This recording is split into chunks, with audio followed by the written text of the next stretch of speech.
दुईटी फेज्र निर्वाचन सरी आसंता काली गोटे फेज हम 1 तारिख आ गोटे फेज हम निर्वाचन में गोटे कथा स्पष्ट होती विराट परिवर्तन आड़क अग्रसर होती ए निर्वाचन एवं बीजेपी सरकार को आसूची बीजेडी सरकार जाऊँगी यह स्पष्ट हो जाइए 2/3 मेजोरिटी ऊर्ध्वे आसो बर्तमान भारतीय जनता पार्टी जो भाई स्थिति आम आकलन करुचु जहाँ 1990 होता जहाँ 1995 होता ओडिशा रे जहाँ 2000 मसीह होता से ही अवस्था वर्तमान होती विराट परिवर्तन अवस्था ये सामान कथा आम तेलंगाना रे देखी तेलंगाना रे जो भाई केसीआर गला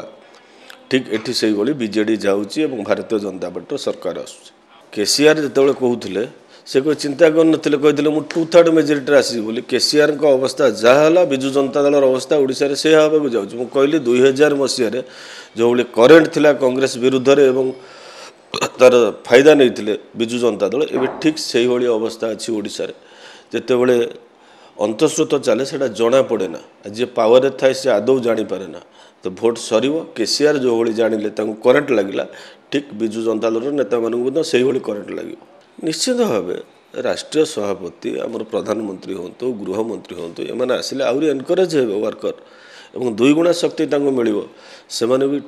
जहाँ डायरेक्शन दौरान से अनुसार आम चली खसड़ा प्रस्तुति होती आम बर्तमान जितवा अग्रसर हो जितवार।